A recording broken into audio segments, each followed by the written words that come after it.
Padre, en el nombre de Jesús, te damos gracias, Señor, por la oportunidad que tenemos de escuchar de tu relato, Señor, escrito a través de nuestro hermano Mateo e inspirado por tu Santo Espíritu, Señor. El relato donde cada persona, Señor, cobra importancia, Señor. Cada persona tiene relevancia en lo que dejaste, Señor, en cada una de las genealogías, tanto la de Mateo como la de Lucas, y asimismo las que encontramos en Génesis o en Crónicas, Señor. Gracias por dejarnos esos escritos y te ruego, Padre, en el nombre de Jesús, que me permitas poder transmitir el mensaje, Señor, que ha inquietado mi corazón, que ha bendecido mi alma, Señor, que ha edificado mi vida, transmitirlo a mis hermanos. Dame la facilidad de palabra, ayúdame a expresarme correctamente, ayúdame a usar las palabras correctas, Señor, y a vocalizar correctamente. Te lo suplico en el nombre de Jesús, Señor, y a que mis hermanos tengan un oído atento, Señor, que puedan discernir, Señor, que puedan ser ministrados de la misma manera que yo he sido ministrado, para que puedan hacer rema en sus vidas de estos diferentes aprendizajes que hemos venido teniendo durante estas 5 semanas. En tu santo nombre, Jesús, te damos gracias. Bendecimos, Señor, tu palabra y nos ponemos delante de tu presencia. Amén. Les decía que iniciamos con la genealogía, con las diferentes mujeres, y hoy vamos a tocar a María, la que describe Mateo de esta manera, de la cual nació Jesús, llamado el Cristo. Esto es importante, no solamente María, sino el propósito por el cual fue escogida, para que fuera recibido el cigoto del Espíritu Santo. Bueno, cigoto, la semilla, lo voy a traducir a nuestro idioma, la semilla del Espíritu Santo, para que fuera concebida del Espíritu Santo y naciera nuestro Señor Jesucristo.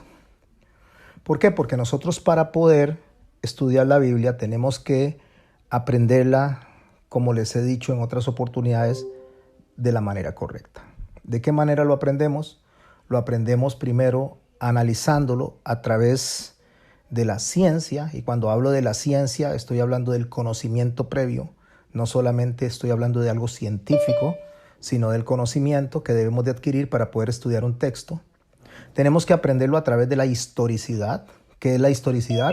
Bueno, la historia que maneja no solo la Biblia, sino la historia de este pueblo y la historia cultural, la historia social y política, de la misma manera que la parte geográfica. Y tenemos que aprender a tener la interpretación profética correcta de cada texto, para que no caigamos nosotros en el error de decir lo que no dice la Biblia. Porque nosotros tenemos que decir lo que dice la Biblia y no tenemos que decir lo que no dice la Biblia. O sea, en otras palabras, no hay que ponerle más ni ponerle menos. Hay que enseñar tal y cual está, pero entender todo el contexto que tiene detrás de ella. Así que vamos a estudiar a María y vamos a tener en esos 3 campos, ciencia, historia e interpretación profética, vamos a abarcar la enseñanza de hoy. Si hablamos de la ciencia, que voy a hablar solamente un aspecto relevante, importante, y que tengamos de conocimiento por qué el Espíritu Santo debía de poner la semilla en el óvulo de María para que nuestro Señor naciera. Recordemos, a los que han estado conmigo, recordemos, en otras oportunidades lo he dicho, que el hombre tiene 2 cromosomas, de los cuales él deposita uno de los 2 cromosomas en el óvulo de la mujer para que sea fecundada. O sea, el hombre tiene 2 cromosomas y uno es el X y el otro es el Y. Creo que eso lo aprendieron o lo hemos aprendido desde el colegio. La mujer tiene 2 cromosomas de la misma manera que el hombre dentro de su óvulo. Lo que pasa es que ella va a aportar solo uno de los 2. Solamente que la mujer tiene 2 cromosomas X. Por lo tanto, no tiene forma de aportar algo que no sea del cromosoma X. ¿Qué sale del cromosoma X? Salen niñas. Por lo tanto, la mujer solo va a aportar niñas. porque si aporta un cromosoma X en su óvulo o aporta el otro cromosoma X, solamente va a tener niñas, la mujer. El hombre tiene la masculinidad, o mejor dicho, la posibilidad de fecundar un varón en el cromosoma Y. Cuando el hombre le aporta a la mujer el cromosoma Y, junto con uno de sus cromosomas X, sea cual sea, va a salir un niño. Cuando el hombre aporta su cromosoma X y se une al cromosoma X de la mujer, nace una niña. Por lo tanto, desde Adán hasta la fecha, hasta este momento, el hombre es el único que fecunda varones. Como el pecado entró por el hombre y se traspasa de hombre a hombre, cada vez que el hombre engendra un hombre, el pecado va pasando de generación en generación hasta la fecha. Así que ese cromosoma Y viajó por cada uno de los hombres de la genealogía hasta llegar a José. Pero el Señor, para resolver de una manera extraordinaria que solo Él podía hacer, de que el cromosoma Y que venía desde Adán con el pecado o la iniquidad o la raíz de pecado no contaminara a nuestro Señor Jesucristo, lo cortó. O sea, no permitió que fuera José el que embarazara a María, por lo tanto no hubo posibilidad de ningún cromosoma Y humano entrar en nuestro Señor Jesucristo, o en el óvulo del cual iba a nacer nuestro Señor Jesucristo. Siendo el óvulo de la mujer perfecto y sin contaminación del cromosoma Y, entonces la mujer lo único que iba a aportar era un contenedor para que viniera la semilla perfecta, santa, inmaculada del Espíritu Santo y lo depositara en el óvulo. Nuestro Señor nació sin contaminación ni conexión con Adán. Por eso es que Lucas dice que José, quien se creía padre de Jesús, porque era el padrastro, quien realmente fecundó al óvulo de María, fue el Espíritu Santo. De esa manera él rompió la línea sanguínea para dar paso a una nueva generación, a un nuevo pueblo, a una nueva nación. Si bien es cierto que no nacemos de nuestro Señor Jesucristo de manera física, nacemos de su Espíritu sin contaminación, que nos hace nacer de nuevo y de nuevo estar nosotros en esa nueva creación en la cual viene y se pasa de generación en generación, ya no a través del cigoto, ya no a través del espermatozoide, sino a través del nuevo nacimiento, de la circuncisión del corazón que se le explicó a Nicodemo en su oportunidad, diciéndole que era necesario que naciéramos de nuevo, de agua y de espíritu. Agua significa purificación, juicio, y espíritu significa verdad. Y esa verdad lo único que hace es acercarnos a Dios. Esa transformación no la podemos hacer nosotros, sino que lo hace Dios de manera milagrosa. Entonces, al no ser depositada la semilla en el óvulo de María, entonces María se constituye en virgen. ¿Por qué se constituye en virgen? Se constituye en virgen porque no fue concebida a través de una relación sexual, sino a través de un milagro extraordinario, cósmico, único e irrepetible. Esa es la parte de la ciencia. Espero me estén siguiendo y espero estarme explicando. Ahora vamos a hablar de un poquito de historicidad, porque ya tenemos la parte científica para hablar hoy de esta mujer tan nombrada en la actualidad por todas las personas que creemos en nuestro Señor Jesucristo. Algunos de manera errada y otros la mencionamos de la manera correcta. María debe tener el reconocimiento que el Señor Jesucristo, que Dios Todopoderoso le dio cuando le llamó bendita entre todas las mujeres. Y eso lo dijo Dios, no lo dijo un hombre. Entonces, mis hermanos y mis hermanas, cuando hablamos de la historicidad de las mujeres, entonces vamos a hacer un recuento muy rápido, porque no tengo mucho tiempo, es solo una enseñanza, y con esta debo de concluir, acerca de cómo eran las mujeres vistas y tratadas en la antigüedad. Si hablamos de Grecia y Macedonia, nos relata en la historia Demóstenes quien era uno de los oradores de la historia griega, de hecho era un importante político ateniense, él escribe esto hacia los hombres: mantengan amantes para obtener placer, dice, concubinas para el cuidado diario de sus personas, y esposas para darles hijos legítimos. O sea, la mujer en los tiempos griegos era un contenedor para tener chiquitos. Y si ellos querían placer, entonces buscaban otras mujeres que no fueran sus esposas. Así estaba constituido el trato de la mujer en los tiempos de Demóstenes, o en los tiempos griegos, para los griegos y para los macedonios. En Egipto, la mujer tenía los mismos derechos jurídicos de los hombres. De hecho, incluso podía convertirse en heredera legítima. Es interesante porque la gente acusa mucho a la sociedad egipcia y resulta que la sociedad egipcia tenía algunas cosas que incluso la sociedad hebrea no practica de manera correcta. Pero eso es nada más para hacer mención en cuanto a la historicidad que estoy llevando hoy de la mujer para poder darle contenido a lo que estamos estudiando. En Roma, que era quien ocupaba básicamente el Jerusalén en ese momento como imperio de dominio, porque habían llegado y habían ganado desde el año 68 a.C.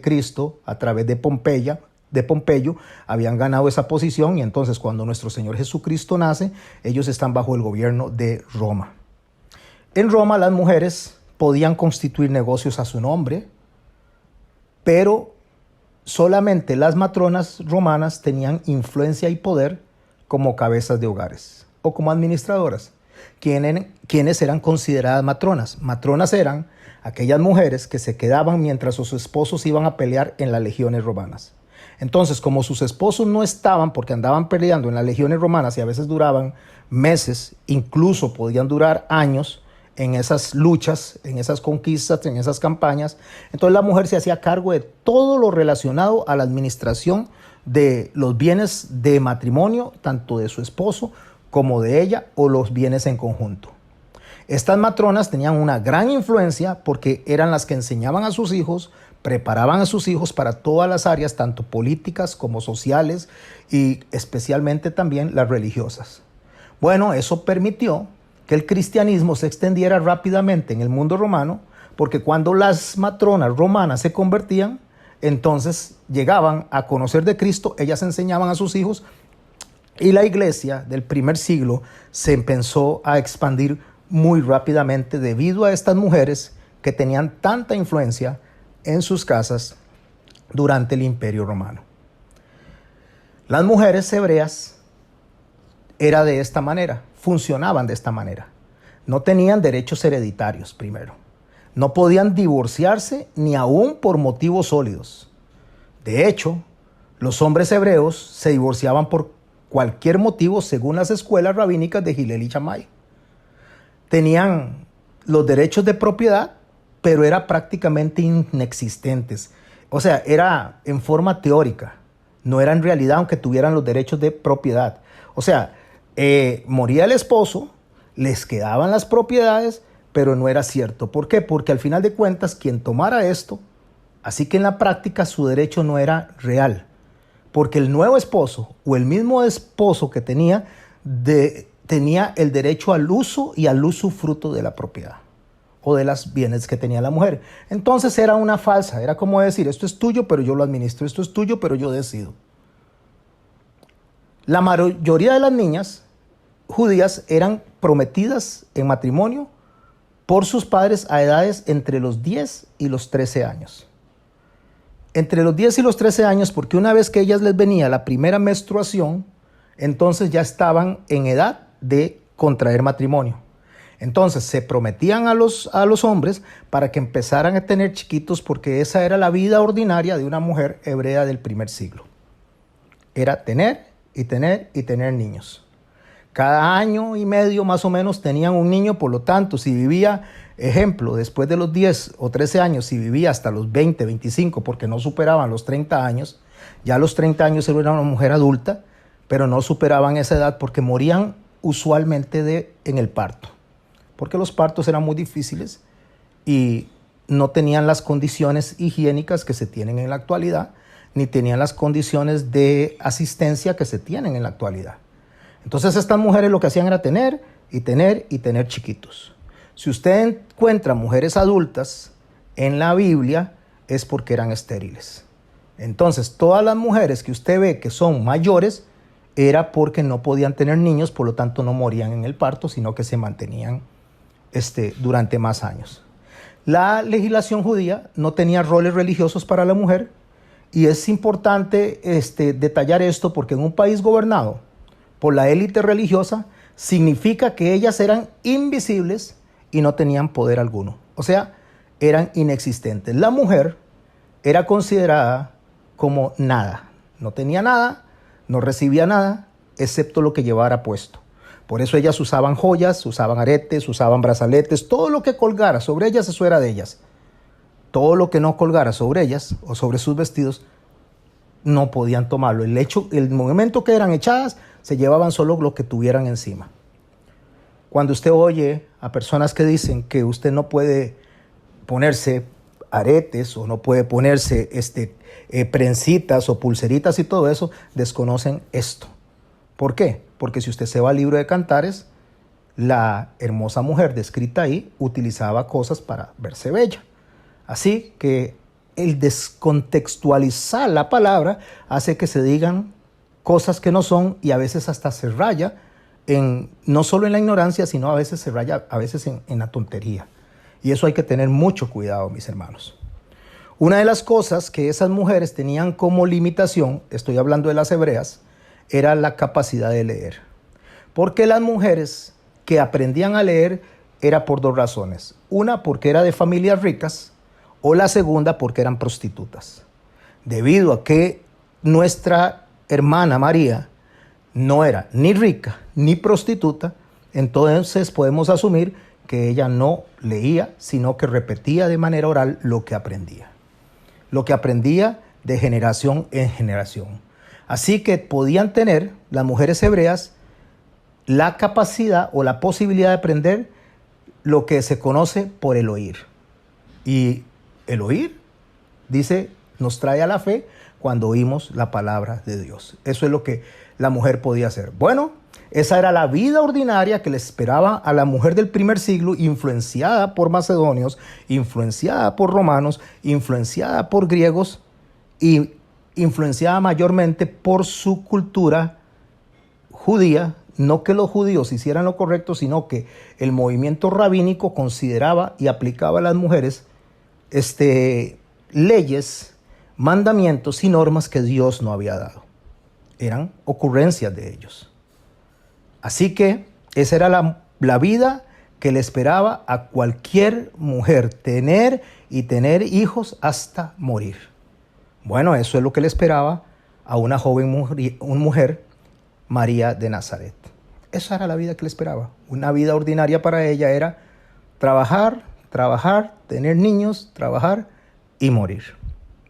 Bueno, Dios viene y rescata a la mujer de esa vida de opresión que se había venido dando desde el Edén, desde el momento en que Dios le dice a Eva y le dice qué es la consecuencia de lo que ha sucedido, donde le dice que el hombre se va a enseñorear de ella, cuando no era el plan original de Dios, sino que el plan original de Dios era que fueran coherederos, coadministradores, y que ambos administraran el Edén de manera conjunta como iguales. Una vez que entra el pecado en el mundo, entra el machismo en el mundo, y hasta los tiempos de Jesús, hasta los tiempos de María, eso era lo que prevalecía. Jesús viene a rescatar a la mujer de la opresión y lo registra de una manera extraordinaria a través del Espíritu Santo, Dios en el libro de Mateo, empezando por Rahab, después empezando por Tamar, siguiendo a Rahab, siguiendo a Ruth, después a la que se conoce como la mujer de Urías. Hoy sabemos que es Betsabé, y hoy vamos a hablar de María.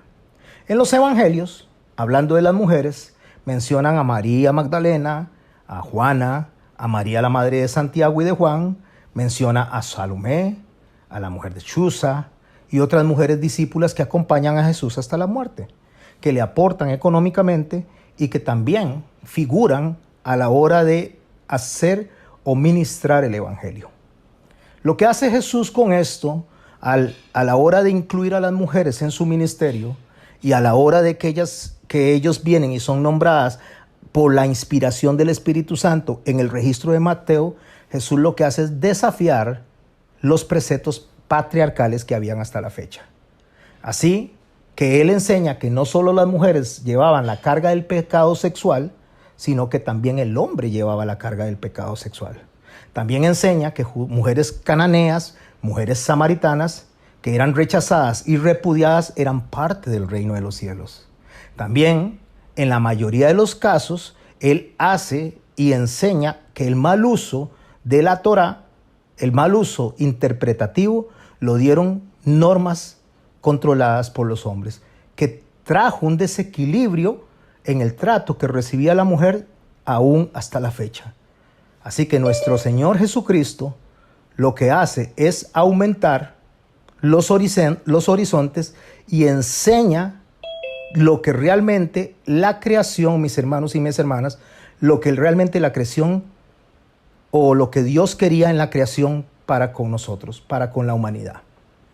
Ok, ¿qué hace Pablo cuando Pablo desarrolla su teología paulina, como nosotros lo hemos conocido? ¿Qué es lo que hace Pablo?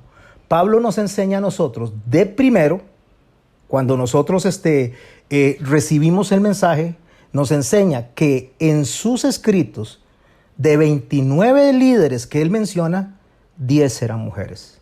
Líderes dentro de la iglesia. De 29, 10 eran mujeres. De hecho, en la forma bautismal que Pablo presenta en Gálatas, nos dice que no hay judío, no hay griego, no hay esclavo ni libre. Y dice, no hay mujer ni hombre, pues en todos nosotros, dice, todos vosotros sois uno en Cristo Jesús, y rompe esa brecha, rompe esa diferencia. Pero la pregunta que tenemos que hacernos es, ¿qué cambió esa brecha? ¿Qué hizo que nosotros hoy, como creyentes, como cristianos, entendamos que debemos de tratar a la mujer con respeto, que debemos de tratar a la mujer como coheredera, debemos de tratar a la mujer como igual delante de Dios? Si bien es cierto que hay un orden de autoridad, eso no significa que somos más que las mujeres o ellas menos que nosotros. Por lo tanto, ¿qué hace o qué hizo que la mente cambiara? Aunque hay muchas religiones y hay muchas denominaciones que mantienen y continúan enseñando machismo dentro de las iglesias y continúan menospreciando a la mujer dentro de las iglesias. Algunos dicen que la mujer tiene que caminar detrás del hombre. Otros dicen que si no se tapa no puede entrar a la iglesia. Y hay una serie de cosas en la mala interpretación que se le da a las cartas paulinas para avasallar y para menospreciar a la mujer. Y usted me dice, pastor, estos 5 semanas usted ha hablado de la mujer y de la mujer y de la mujer. Sí, porque justamente la genealogía relata, exalta la función de las mujeres, y muchas de estas mujeres o de estas mujeres que relata él en toda su historia ni siquiera eran judías, eran gentiles, como es el caso de las mencionadas en la genealogía de nuestro Señor. Así que, ¿qué abre la brecha? ¿Qué hace que el hombre empiece a pensar diferente, el hombre cristiano empiece a pensar diferente acerca de la mujer? Bueno, eso nos lo relata el texto que tenemos en estudio en Mateo 1:18. Y leo, mis hermanos, iniciando por el verso 18, el nacimiento de Jesucristo fue así. Estando desposada María su madre con José, antes que se juntasen, se halló que había concebido del Espíritu Santo. Hago una pausa antes de continuar leyendo, porque dice el texto que estaba desposada y antes que se juntasen.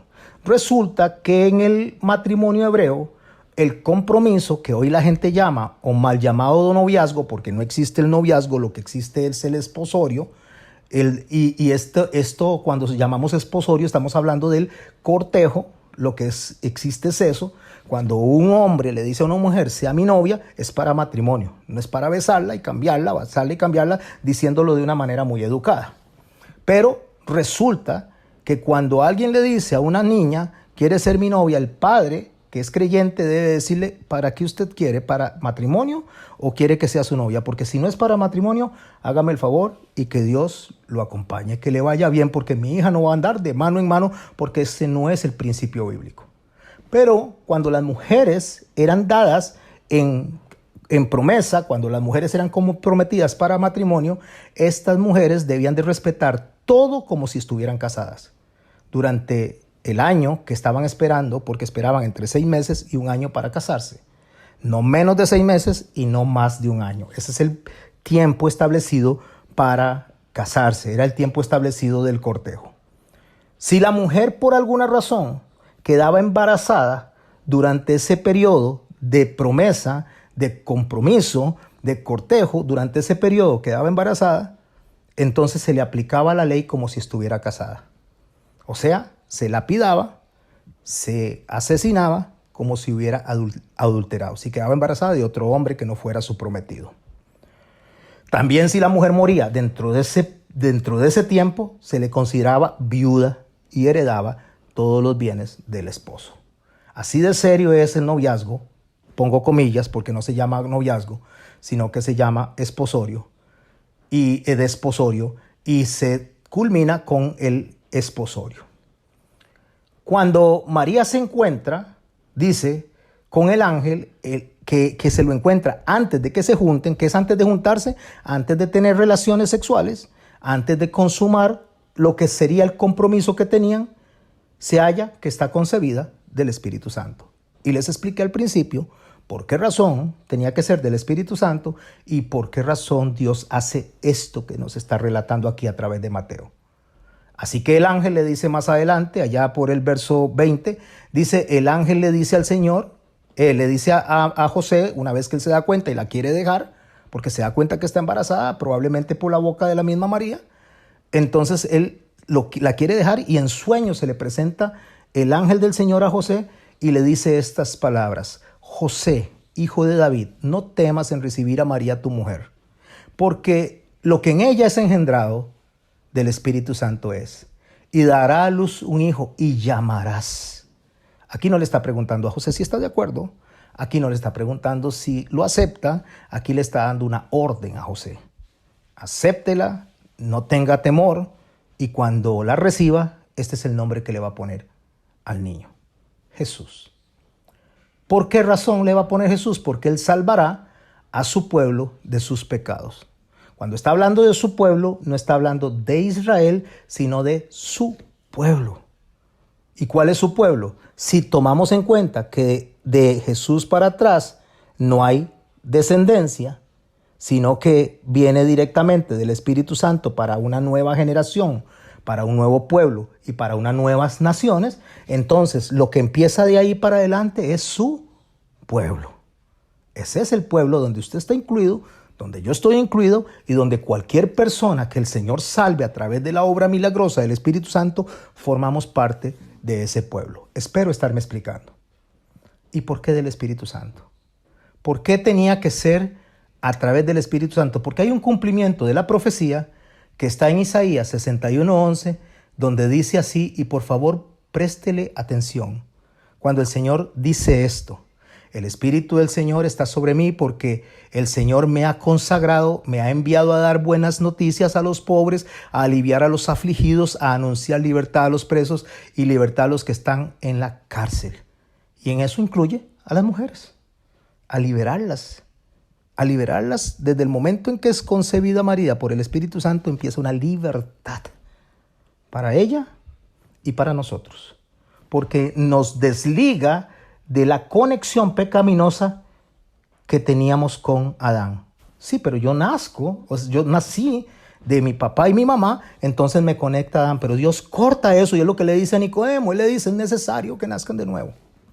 Nicodemo no lo entiende y dice, entonces, ¿cómo es esto? O sea, tengo que entrar al vientre de mi madre. Él le dice, no, mira, Nicodemo, no es así, dice, sino que es a través del Espíritu. Porque ves el viento y lo oyes, no sabes de dónde viene, ni sabes de dónde va. Así es la obra del Espíritu Santo. Cuando le está diciendo que no es obra humana. Entonces Nicodemo, al extrañarse, le dice, ¿cómo que tú, siendo maestro de la ley, no sabes esto? O sea, está enseñando lo que no sabe y es lo que hoy en día la gente enseña sin saber porque no ve la historicidad, porque no ve el contexto judaico, porque no ve lo que tenía que ver con la cultura. Y entonces viene y se presentan enseñanzas carentes de historicidad para darle contenido a la profecía. ¿Cuál era la profecía? Isaías, en el capítulo 7, verso 14, dice así: por tanto, y por tanto nos liga a algo que estaba pasando. Ahora se los voy a explicar. Por tanto, el Señor mismo os dará señal. He aquí que la Virgen. Escuche, por favor. No dice, he aquí una virgen. He aquí que la Virgen. Por lo tanto, significa que es un evento único, extraordinario, milagroso e irrepetible. De la misma manera que la mujer que se está escogiendo así no se va a volver a escoger en otro tiempo. Se escogió para ese momento, por lo tanto ella es única e irrepetible, porque ella es bendita entre todas las mujeres, las de antes de ella y las de después de ella. Y esta virgen, la Virgen, concebirá y dará a luz un hijo y llamará su nombre Emmanuel. Immanuel. In, dentro, Manu, nosotros, y el Dios. Immanuel es Dios entre nosotros, no a la par de nosotros, es entre nosotros. Lo cual le dice que que va a salvar a la humanidad va a estar dentro de nosotros. ¿Cómo va a estar dentro de nosotros? Habitando en nosotros en el Espíritu Santo. Porque nos va a salvar, nos va a sellar y nos va a poner en el camino de la verdad. ¿Cuál es el principal problema que tienen las interpretaciones? Y por lo tanto, para interpretar este texto y entender la conexión que tiene María con la profecía de Isaías y la conexión que tenemos a través de ella hasta el Edén, necesito yo ver los errores que se cometen a la hora de exponer un texto bíblico. Porque el principal problema que tienen las profecías son justamente en las interpretaciones populares. Y cuando estoy hablando de popular, no estoy hablando de 2020 ni de 2021, sino del siglo III hasta la fecha. Eso es popular. Y usted me dice, ¿por qué? Porque a partir de ahí, la primera iglesia, que era judía, que enseñaba desde el judaísmo, que enseñaba las figuras, se mezcló, se sincretizó con Roma y empezó a enseñar cosas de hombres, fiestas de hombres, pensamientos de hombres. Así que el problema principal en las interpretaciones proféticas es que se hacen desde esas perspectivas populares atomísticas y ahistóricas. ¿Qué es algo atomístico y qué es algo ahistórico? Atomístico es muy típico para los cristianos de hoy en día que toman una palabra o un texto aislado para sentirse satisfechos por sus expectativas personales. Y no solo lo leen atomísticamente, que viene de una palabra átomo, sino que de un textito hacen toda una enseñanza sin comparar los textos largos, los demás libros, de manera integral que tiene toda la Biblia. Así que separan de manera consciente o inconsciente, de manera responsable no, más irresponsable que responsable, aunque sea en desconocimiento. ¿Por qué? Porque desecharon las figuras del Antiguo Testamento que se le dieron a los judíos. Al desechar esto, yo no estoy entendiendo la profecía como la tengo que entender. Al separar este contexto, hacen una mala interpretación y no entendemos la figura tan importante que significa conocer a la joven María de Nazaret. Y la parte ahistórica significa que se salen de la historicidad. No utilizan la historia, no investigan la cultura y no saben que esta joven mujer que oscilaba entre los 10 y los 13 o los 10 y los 15 años, debemos de entender cómo era la vida para ella en ese momento y cómo le cambió la vida Dios a ella. Pero cuando yo digo que Dios le cambió la vida a ella, no significa que le cambió la vida, le llama bendita entre todas las mujeres y iba a estar sin sufrimiento porque fue una mujer que, según Simeón, una espada le atravesó el alma, que significa muchísimo dolor. Así que el problema, cuando se hace de manera separada de la historia y separada del contexto, al encontrar las personas una palabra, lo que hacen es tratar de llenar los envases del conocimiento, los envases de la predicación, con lo primero que se les ocurre, y se agarran los eventos que están pasando en nuestros días, en Europa, en los Estados Unidos, en los diferentes lugares, y se trata de llenar esos envases escatológicos con mi propia experiencia y no con la experiencia de las personas de la época en que fue escrito. Hace unos años, en la iglesia de Europa, durante un periodo de preguntas y respuestas, un creyente levantó la mano y le preguntó al pastor que estaba dando la charla: ¿concuerda usted con el desastre del reactor de Chernobyl? ¿Es una señal del fin de los tiempos? Este incidente fue un incidente nuclear que ocurrió en el 26 de abril de 1986. No sé si ustedes lo recuerdan. El pastor le responde afirmativamente y le dice, en ruso le dice, la palabra Chernobyl significa ajenjo. Puesto que Jeremías menciona ajenjo, entonces dice, sí, se está acabando el mundo, es el fin del mundo. Mis hermanos, eso fue en 1986 y el mundo no se ha acabado. ¿Qué fue lo que hizo él? Él lo que hizo fue tomar esa palabra de manera tomística e interpretar la escatología desde una palabra de un evento que se dio en su país, en Rusia. Cuando él menciona ajenjo, está mencionando esa palabra porque Jeremías la menciona en el capítulo 3, en el verso 15. Pero lo que Jeremías estaba profetizando ahí era la destrucción del templo de Jerusalén, lo que provocaría en las almas de esos hebreos algo semejante a la amargura en las bocas, que le iba a producir el dolor de haber perdido el templo. Pero déjeme decirle que el ajenjo era utilizado para efectos curativos de problemas gástricos. Por lo tanto, que aunque les causara amargura, Jeremías le estaba diciendo, los va a sanar. Les va a doler, pero los va a sanar.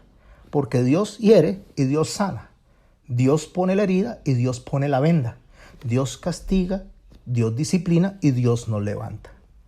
¿Qué fue lo que hizo él? Ese profesor fijó su atención en su experiencia personal, en la experiencia de su país, cuando el texto de Jeremías no estaba hablando de Chernobyl, estaba hablando de la captura que iban a recibir ellos.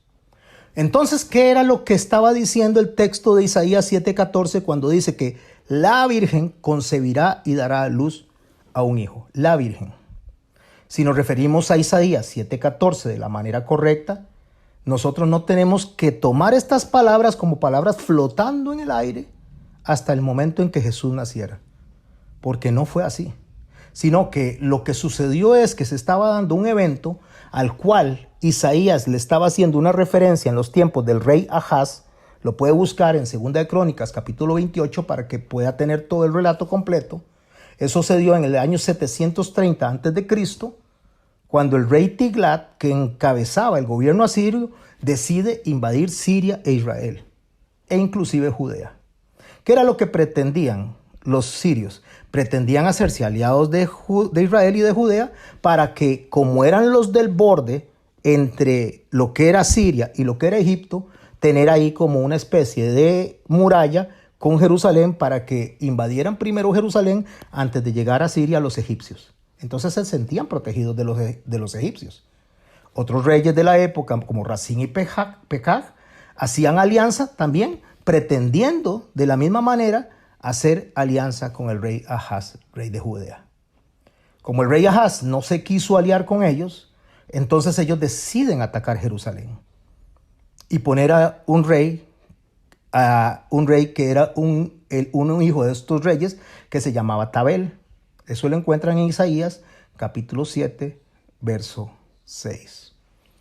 Un hombre no judío que practicaba la idolatría. ¿Cuál era la profecía que había para cuando viniera el Mesías? Esta era la profecía. En Génesis 49:10 decía, no será quitado el cetro de Judá, o sea que Judá o los judíos iban a gobernar ¿hasta cuándo?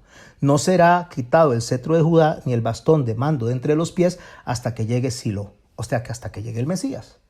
Entonces, cuando Isaías le escribe a él eso, o le dice a Ahaz eso, le está tratando de recordar que la única forma en que él pierda el reinado de ahí es que haya venido el Mesías o que se dé lo que Isaías está diciendo justamente en la profecía del capítulo 7, verso 14. El rey Ahaz se llena de temor, se trata de aislar con Tiglat para defenderse, entrega tesoros del templo para el rescate, y estando así las cosas, mi hermano, es como Isaías da la profecía. Entonces, mi hermana, lo que está haciendo Isaías a Ahaz es reprendiéndolo por desconfiar de la promesa de Dios y por estar procurando resolver las cosas a su manera cuando Dios estableció que no iba a llegar, iba a ser un evento único también, que no iba a llegar nadie a quitarle el cetro a los judíos hasta que viniera Silo. ¿Quién es Silo? El Mesías. Y para que viniera Silo tenía que venir de una virgen. No podía venir de cualquier mujer. Durante todo el tiempo, aunque los imperios habían gobernado en Judea, siempre había gobernado un judío, aunque fuera un judío vasallo de los imperios. El único momento donde gobernó un no judío fue cuando Jesús nació. Cuando Jesús andaba predicando que era el rey Herodes, idumeo y no judío. Como signo de que Dios es poderoso y que Dios puede realizar cualquier milagro de liberación, aunque humanamente parezca imposible, Isaías le ofrece este milagro de fe al rey Ahaz. Y es cuando le dice, el Señor mismo os dará una señal. He aquí la Virgen concebirá y dará a luz un hijo que será llamado Emmanuel, y ese será su nombre. Voy a explicarle la profecía, mis hermanos. Estamos hablando de María, pero necesito hablar de todo este contexto para que entendamos la importancia de esta mujer dentro de la genealogía. La señal que le está dando el profeta Isaías es una prueba doble, es una señal de salvación y de poder. O sea, les está diciendo, va a venir el Mesías a salvarnos, y de poder porque Dios va a hacer esto de manera milagrosa, única e imposible. Pero para Dios, dijo el ángel, no hay nada imposible. Imposible para nosotros, pero no para Dios. Cuando Dios menciona a través del Espíritu Santo en Isaías 7:14 que la Virgen dará y concebirá a luz un hijo, el nombre que él está usando ahí es Almaj. Es un nombre hebreo, Almaj.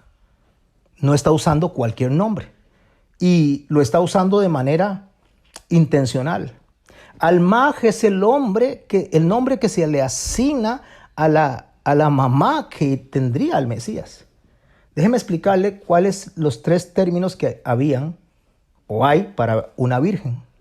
El término Betulá es una muchacha virgen en edad de contraer matrimonio. O sea, es una muchacha que no ha tenido relaciones sexuales y está en posición de casarse. Eso es Betulá. Y el nombre Naaraj es una muchacha no virgen que ya tuvo relaciones, pero que puede casarse porque es una jovencita, pero no está casada y no es viuda. Eso es Naaraj. Pero Almaj, mi hermano y mi hermana, es una referencia a una joven virgen en estado de embarazo, que no ha tenido relaciones. Esa palabra solamente se usa en esa ocasión y se usa en Mateo. No se usa en nadie más. De ahí que el Señor dice, bendita eres entre todas las mujeres. ¿Por qué? Porque sí fue escogida y sí cumplió con lo que el profeta Isaías estaba diciendo. Lo que la profecía le decía a este hombre, al rey Ahaz, le estaba diciendo, nadie le va a quitar el trono hasta que no venga el Mesías. Y para que venga el Mesías, una virgen tiene que quedar embarazada de esta manera. Así que no se preocupe, porque si no se han dado estas dos condiciones, no tiene por qué aliarse con nadie. Debería dejar que Dios lo defienda. De ahí es que nos encontramos esa exclamación en Mateo 1:8, donde dice, el nacimiento de Jesucristo fue así, estando desposada María, dice, su madre con José, antes que se juntasen, o sea, antes de que tuvieran relaciones, se halló que había concebido del Espíritu Santo.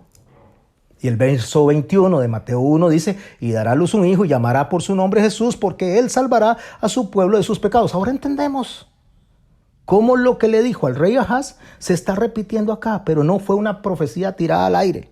Fue algo que estaba sucediéndole al rey Ahaz y le dijo, rey Ahaz, todavía esto que él se prometió no ha sucedido. Todavía no ha sucedido lo que se dijo, que nadie le quitará el cetro a Judá de sus manos hasta que venga Silo, porque ni ha venido Silo, ni hay una virgen, Almaj, que haya quedado embarazada. ¿Cuál era la vida que le esperaba a María? ¿Qué era la vida que le esperaba a ella? Era una vida ordinaria, tener muchos hijitos y morir. Pero Dios la llevó del ordinario a lo extraordinario. Y la llamó bendita tú entre las mujeres y bendito el fruto de tu vientre. Para yo tener más claro esto y para que ustedes lo tengan más claro, Lucas añade, mis hermanos y mis hermanas. Y he aquí en Jerusalén, verso 25 del capítulo 2, Lucas describe esto de esta manera tan extraordinaria, tan deliciosa, tan rica, que usted y yo hoy, si usted dispone su espíritu, hoy va a tener una perla de sabiduría y va a tener esa experiencia increíble de meterse entre la palabra, de sumergirse entre las palabras del Señor, de sumergirse en el texto. Y con esta explicación yo espero que usted experimente eso. He aquí, había en Jerusalén un hombre llamado Simeón. Y este hombre justo y piadoso esperaba la consolación de Israel. Y él, por una vez dice, y el Espíritu Santo estaba sobre él. Una vez dice que el Espíritu Santo estaba sobre él. Y le había, dice el verso 26, le había sido revelado por el Espíritu Santo, por segunda vez lo dice, que no vería muerte antes de que viese al ungido Cristos del Señor. O sea que no iba a morir antes de ver al Cristo. Y el verso 27 dice, movido por el Espíritu Santo, por tercera vez, vino al templo, y cuando los padres del niño Jesús lo trajeron al templo para hacer con él conforme al rito de la ley, que era circuncidarlos, él le tomó en sus brazos, le bendijo diciendo esto. Y preste atención, mi hermano y mi hermana, lo que dice este hombre Simeón, inspirado por el Espíritu Santo y mencionado el Espíritu Santo en 3 ocasiones, porque cuando usted escucha 3 veces la mención del Espíritu Santo, está hablando de una obra de Dios extraordinaria e irrepetible. Y dice este hombre Simeón en el verso 29, ahora Señor, le dice, despide a tu siervo en paz, conforme a tu palabra, porque han visto mis ojos tu salvación, la cual has preparado en presencia de todos los pueblos, luz para revelación de los gentiles y gloria para tu pueblo Israel. ¿Gentiles como quiénes? Como Rahab, como Ruth, como la mujer de Urías. Y liberar a cuáles cautivos, cautivos como Tamar, como usted, mi hermano, y como usted, mi hermana, como yo, que soy pecador, y el que escucha y acepta y recibe esa salvación, el Señor le permite caminar por los senderos de la verdad, de la vida, y permite que podamos llegar a tratar de alcanzar la estatura de Jesús. Aunque no podamos, tenemos que intentarlo. Y el verso 33 continúa Lucas relatando esta hermosísima referencia bíblica donde nos habla de lo que le estaba pasando a esta mujer joven de Nazaret, llamada María. Y José y su madre estaban maravillados de todo lo que se decía de él. Y los bendijo Simeón y dijo a su madre María, préstele atención a esto, mi hermano y mi hermana, préstele atención. No escuche absolutamente nada de lo que está en su alrededor. Sálgase del entorno de su casa. Olvídese de todo el entorno y los ruidos. Sumérjase en lo que le voy a decir y reciba lo que el Espíritu Santo tiene para usted hoy. Y dijo a su madre María, he aquí este está puesto para caída y para levantamiento de muchos en Israel, y para señal que será contradicha, y una espada traspasará tu misma alma. Le dice a esta mujer joven de Nazaret, le dice a María, a la cual se le había dicho a través del ángel de Jehová: bendita eres entre todas las mujeres. Cuando él le dice: una espada atravesará tu misma alma, le estaba hablando del dolor indescriptible que esta joven madre tendría cuando llegara a sus 46 años aproximadamente, al enfrentar el horror más grande de su vida. Cuando en sus oídos retumbaría el gemido del dolor de su hijo antes de morir en la cruz, tras sufrir horas de tortura. Cuando él diría: Elí, Elí, lama sabactani. Dios mío, ¿por qué me has desamparado? Cuando él diría: Abí, papito, en tus manos encomiendo mi espíritu. En sus oídos retumbarían estas palabras porque ella estaba al frente, al pie de la cruz, con la otra mujer Magdalena, con Salomé y con su discípulo amado, Juan. Ese gemido llegaría hasta sus oídos y vería el cielo oscurecido en pleno día. Las tinieblas caerían sobre todo y la tierra se sacudiría con violencia por un terremoto y la gente la oiría insultando a su hijo hasta el último minuto. A María esto debió haberle parecido una agonía, mis hermanos, para ella igual que como para su hijo. Y probablemente mi hermano y mi hermana, María desearía cambiar el lugar que tenía su hijo por ella, porque ella es una mamá. De seguro que se llenaba de recuerdos mi hermano y mi hermana.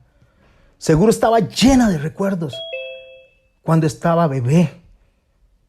Pero más, el recuerdo que más la inundaba a ella en ese momento fue lo que le habían dicho 33 años atrás, cuando estaba al frente del templo de Jerusalén llevando a ese bebé y presentándolo en el templo. Ese recuerdo en ese lugar donde este anciano le comenzó a decir y a profetizar las cosas extraordinarias que haría su hijo. Pero también le dijo: María, una espada larga atravesará tu corazón. ¿Para qué?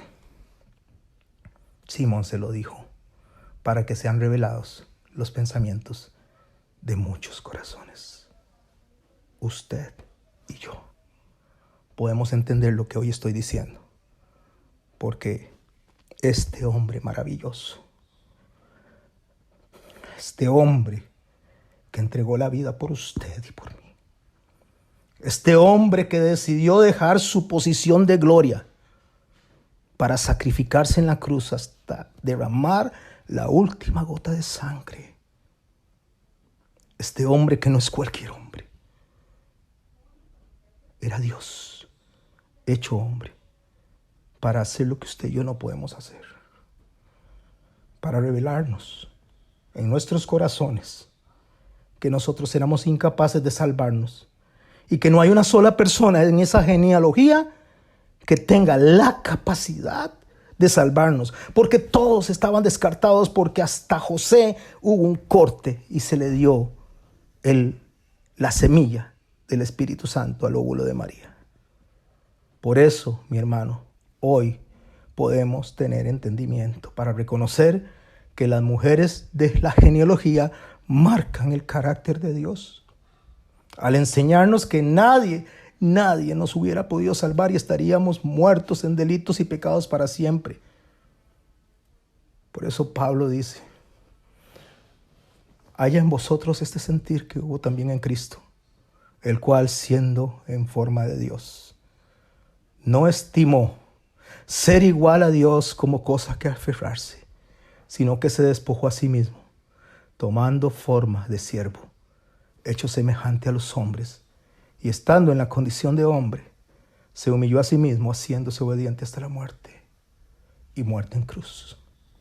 Por lo cual también le exaltó hasta lo sumo, y le dio un nombre que es sobre todo nombre, para que en el nombre de Jesús se doble toda rodilla de los que están en los cielos, en la tierra y debajo de la tierra, y toda lengua confiese que Jesucristo es el Señor, para la gloria de Dios el Padre. Pero para que eso se diera, debía de cumplirse una profecía en una niña de Nazaret llamada María, que fue escogida por Dios. El profeta Isaías la anunció y el ángel Gabriel dijo: bendita serás entre todas las mujeres. El ángel Gabriel, que fue enviado por Dios en ese momento, le dijo: salve muy favorecida, el Señor es contigo y bendita tú eres entre las mujeres. Mas ella se turbó por la salutación. Y el ángel le dijo: no temas, María, porque hayas hallado gracia delante de Dios. Y ahora concebirás en tu vientre y darás a luz a un hijo y llamarás a su nombre Jesús. Y este será grande, grande. Será llamado Hijo del Altísimo.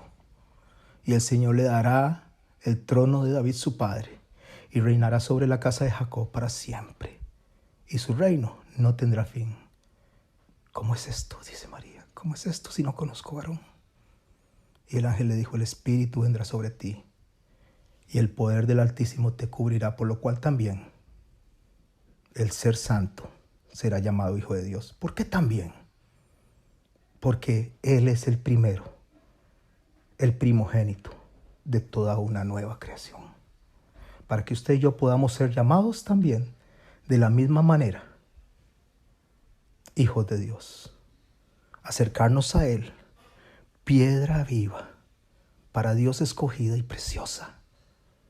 Y nosotros también, como piedras vivas, linaje escogido, real sacerdocio, nación santa, pueblo adquirido por Dios, para anunciar las virtudes de aquel que nos llamó de las tinieblas a la luz. Nosotros, que en otro tiempo no éramos pueblo, pero ahora somos pueblo de Dios, que en otro tiempo no habíamos alcanzado misericordia, pero hoy hemos alcanzado misericordia. ¿Para qué? Lo dijo Simeón: para que sean revelados los pensamientos de muchos corazones, incluido el suyo y el mío. Y así se cumplió lo dicho por el profeta Isaías, cuando nos llamó a nosotros Jesucristo a través de ese llamado irresistible, y dijo: venid, vengan a mí los que estén cansados y cargados, y yo los haré descansar. Venga a mí el que esté sediento, y yo le daré de beber. ¿Están sedientos, mis hermanos? ¿Necesitan redoblar fuerzas? ¿Necesitan salir adelante? ¿Necesitan poder tener la fuerza para poder resistir a todo lo que está pasando por sus vidas? Solo vengan a la cruz. Y el Señor está dispuesto ahí desde antes de la fundación del mundo, para que usted tome de su mano y salga de las aguas del mar y suba a la barca con Él. Padre, en el nombre de Jesús, te damos gracias por tu palabra. Te damos gracias, Jesús, santo y poderoso, por tu sacrificio. Te damos gracias, oh Espíritu Santo. Te damos gracias, oh Padre Santo, Abí, papito, gracias. Gracias por salvarnos, Señor. Gracias por venir a nuestras vidas. Gracias, Señor, por hacer esa obra milagrosa y extraordinaria, irrepetible, única, cósmica, que solo tú podías hacer, Señor. Gracias. ¿Qué puedo decir, Señor, más que darte gracias? Gracias, Señor Dios poderoso. Gracias. Hoy venimos delante de ti. No venimos a pedirte nada. Venimos a darte gracias. Gracias en el nombre que es sobre todo nombre. En el nombre que ha sido exaltado y puesto a lo sumo. En el nombre de nuestro Señor y Salvador Jesucristo. Amén.